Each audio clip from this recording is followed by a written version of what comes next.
On the MMA Hour, Dillon Danis came on to announce his signing with Bellator, but then also to talk about how he has a fight with Submission Underground coming up where he'll be fighting Jake Shields, which I think is actually going to be a really fascinating match.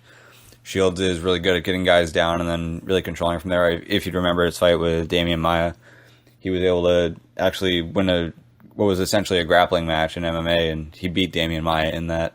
So he's a guy who can hang with anyone, and I imagine he can hang with Dillon Danis as well. Danis, as I've talked about in the past, he has pretty good wrestling in his own right and is able to work from top. So it'll be interesting to see how they approach the match, whether Danis wants to take bottom or whether Danis tries to actually out-wrestle Jake Shields, get on top of him, and then work from there.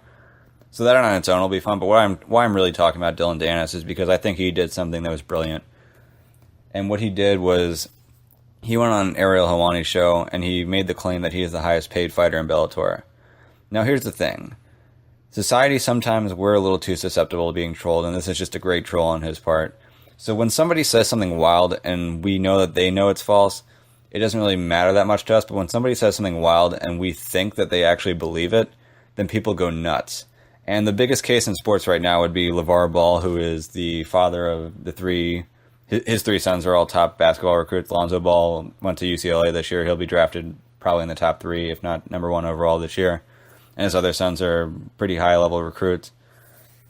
And he's gotten in some hot water among the fans for saying stuff to the matter of, I would have beaten Michael Jordan one-on-one.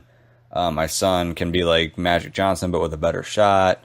A lot of crazy stuff like that, but he's getting constant attention. He's being brought on to ESPN to talk on the First Take show. He's been brought on to Fox Sports 1. He's talked with Colin Cowherd and a lot of the other top personalities there.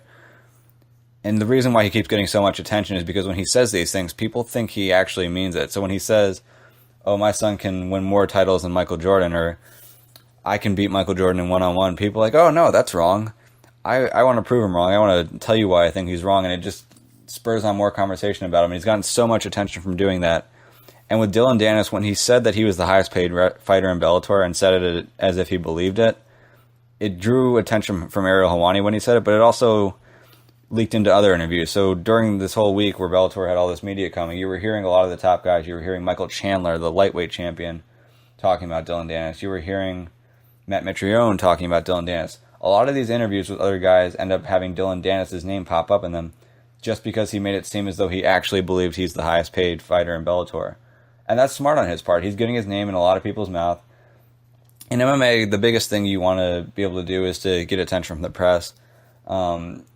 What's interesting about the media, or what's good about the media, is when you have sites like MMA Fighting, Bloody Elbow, MMA Junkie, what they are is they're these platforms that all of the people who are really interested in the sport, they all go there. So a lot of times in advertising, you're looking for a target market, and you usually have to pay a lot to get to the target market to spread your message. As a fighter, your target market is fight fans, and the fight fans all generally like to go to these websites, whether it's your MMA Fighting or wherever else.